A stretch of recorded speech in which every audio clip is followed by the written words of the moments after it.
हमारे हिंदू धर्म शास्त्र के अनुसार भक्ति में बड़ी शक्ति होती है। भक्ति एक ऐसा रास्ता है जिसके माध्यम से ईश्वर को प्राप्त किया जा सकता है। आप सभी ने ऐसे बहुत से भक्तों की कहानियाँ सुनी होंगी जिन्होंने कठोर तपस्या करके ईश्वर की भक्ति करके ईश्वर को प्राप्त किया है। आज मैं आपको एक ऐसे ही भोले वाले शिष्य की कहानी सुनाऊंगा जिसने अपने भक्ति के दम पर अपने गुरु को ईश्वर के दर्शन करा दिए। तो चलिए शुरू करते हैं। वीडियो में अंत तक अवश्य बने रहिए। नमस्कार दोस्तों, स्वागत है आपका हमारे यूट्यूब चैनल कर्मा में। बहुत समय पहले की बात है, किसी गांव में एक व्यक्ति अपनी पत्नी के साथ रहता था। वह व्यक्ति स्वभाव से बहुत भोला था। वह कोई काम धंधा नहीं करता था, बस बैठे बैठे बना बनाया भोजन करता रहता था। एक दिन उसकी पत्नी ने उससे कहा कि घर में बैठे रहते हो, जाओ कुछ कमा कर लाओ।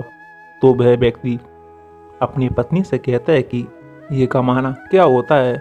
उसकी पत्नी समझ गई कि ये बिल्कुल मूर्ख है। उसकी पत्नी उसे पेट भर खाना नहीं देती थी, जिसकी वजह से उसका पेट भी नहीं भर पाता था। एक दिन उसी गांव में कुछ साधु आए और वह उन साधुओं को देखकर सोचने लगा कि ये लोग तो बहुत हट्टे कट्टे हैं, ये लोग तो बहुत खाते होंगे, मैं भी इन्हीं के साथ रहूँगा। ये सोचकर वह व्यक्ति उन साधुओं के पास गया और बोला कि हे साधु महाराज, मुझे भी अपने साथ लेते चलो, मैं आपके साथ रहूँगा और आपकी सेवा करूँगा। साधु ने कहा कि ठीक है, लेकिन तुझे भजन करना पड़ेगा।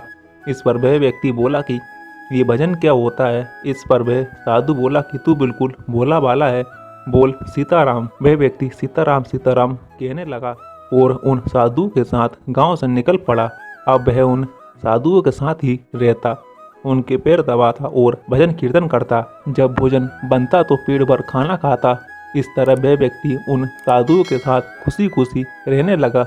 वह स्वभाव से बहुत भोला था, इसलिए गुरु ने उसका नाम भोला रख दिया। वह रोज जहाँ पर भोजन बनता था वहाँ पर वह बैठा रहता था और देखता रहता था कि आज क्या भोजन बन रहा है।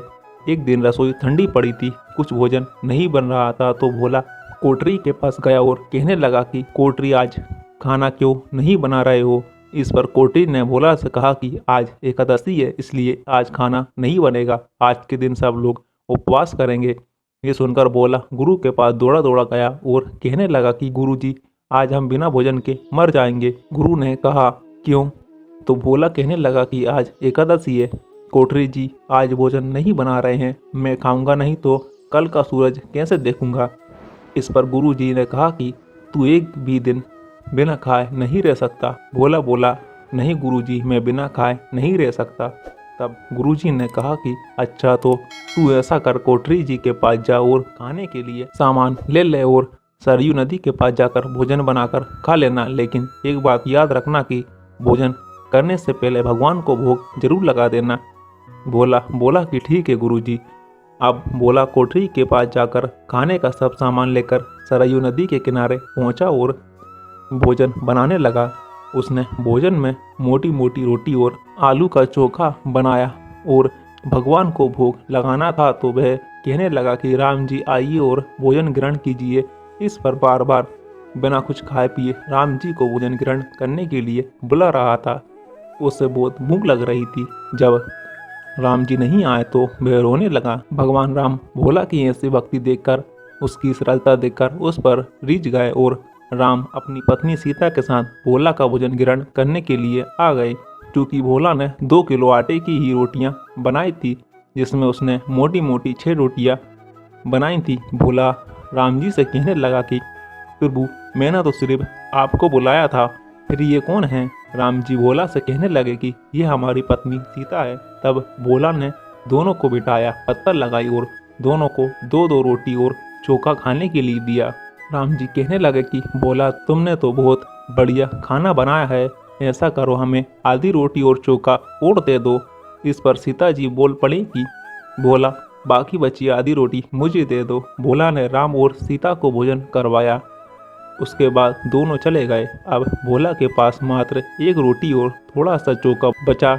दुखी मन से वह खाना खाया और सोचने लगा कि जब अगली एकादशी आएगी तब गुरुजी से ज़्यादा राशन मांगूंगा। कुछ दिनों के बाद अगली एकादशी आई। भोला गुरुजी के पास गया और कहने लगा कि गुरुजी, इस बार राशन ज़्यादा देना, बल्कि इस बार 5 किलो आटा देना। भगवान ज़्यादा खाना खाते हैं। गुरुजी ने सोचा कि ये खाना ज़्यादा खाता है, इसलिए भगवान का नाम लगा रहा होगा।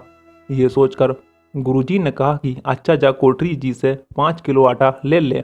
अब भोला कोठरी जी से 5 किलो आटा, आलू ये सब लेकर सरयू नदी के किनारे लेकर पहुंच गया और भोजन बनाने लगा। जब भोजन बनकर तैयार हो गया, फिर उसने राम और सीता दोनों को भोजन करने के लिए बुलाया। भोला ने आकाश में देखा तो राम, लक्ष्मण, सीता और हनुमान इतने लोग आ रहे थे।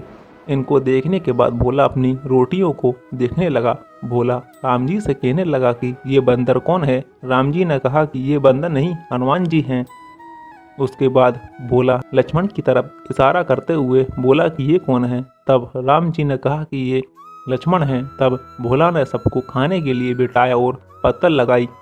भोला ने सबके पत्तल में रोटी और चोखा परोस दिया। इस बार भोला ने राम और सीता को 2-2 रोटियां दी, लेकिन लक्ष्मण और हनुमान जी को 1-1 रोटियां दी। उसके बाद हनुमान और लक्ष्मण ने 1-1 रोटी और चोखा और मांग लिया। सबने खाना खाया और फिर चले गए। इस बार फिर भोला के लिए मात्र 1 ही रोटी बची थी।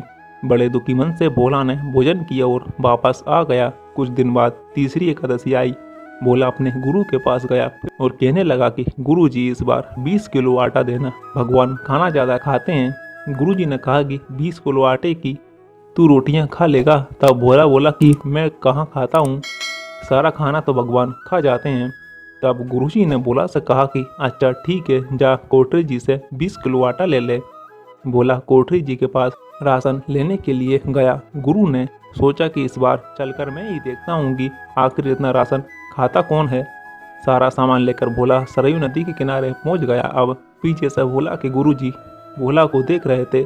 इस बार भोला ने होशियारी की, उसने खाना बनाया ही नहीं। वह सोचने लगा कि आज मैं पहले ही भगवान को बुला लेता हूँ। ये सोचकर वह राम, लक्ष्मण, सीता और हनुमान जी को भोजन के लिए बुलाने लगा। इस बार भोला ने आकाश में देखा तो कुल 9 लोग आ रहे थे। राम जी ने कहा कि भोला, खाना कहाँ है, जल्दी खिलाओ, हमें बहुत भूख लगी है। तब भोला ने कहा कि इस बार मैंने कुछ नहीं बनाया है, सब मिलकर खाना बनाओ और मुझे खिलाओ। भोला की ऐसी सरलता देखकर भगवान राम बहुत खुश हुए। आज माता सीता खाना पका रही थी, हनुमान जी पानी भरने लग गए। जब देवताओं को पता चला कि आज माता सीता खाना पका रही हैं, तो आकाश में देवताओं की भीड़ लग गई। सभी देवता कहने लगे कि हमें भी माता सीता का बनाया हुआ भोजन प्रसाद चाहिए।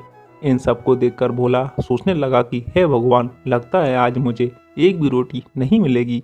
भोला के गुरुजी पीछे छुपकर भोला को देख रहे थे। अब वह भोला के सामने आए और कहने लगे कि बेटा क्यों है, खाना क्यों नहीं बना रहा है। तब भोला गुरुजी से कहने लगा कि ये राम सहित सभी देवता भोजन कर रहे हैं, पहले ये खा लें तभी तो मैं खाऊंगा। इस पर गुरुजी ने कहा कि हमें तो यहाँ कोई नहीं दिख रहा है। तब भोला ने भगवान राम से कहा कि प्रभु, आप हमारे गुरुजी को क्यों नहीं दिख रहे हैं। तब भगवान राम ने कहा कि भोला, जितनी सरलता और सहजता तुम में है वो तेरे गुरुजी में नहीं है। जिसकी आंखों में अहंकार की पट्टी बंधी हो वह मुझे नहीं देख सकता। भोला ने भगवान राम से निवेदन किया कि आप हमारे गुरु जी को भी दर्शन दे दीजिए। तब भगवान राम तथा अन्य सभी देवताओं ने प्रत्यक्ष होकर भोला के गुरु जी को अपना दर्शन दिया। तब भगवान राम ने भोला से कहा, भोला, हमेशा एक गुरु अपने शिष्य को भगवान तक पहुंचाता है, लेकिन आज एक शिष्य ने अपने गुरु को भगवान तक पहुंचा दिया है, इसलिए तू और तेरी भक्ति धन्य है। तो मेरे दोस्तों, इस प्रकार हमने इस वीडियो के माध्यम से जाना कि एक भक्त ने अपने गुरु को कैसे भगवान तक पहुंचा दिया था। अगर आपको हमारी वीडियो पसंद आती हो तो वीडियो को लाइक करें। अगर आप चैनल पर नए हैं तो कृपया कर चैनल को सब्सक्राइब करें, साथ ही साथ बेल आइकन को भी क्लिक करें। धन्यवाद।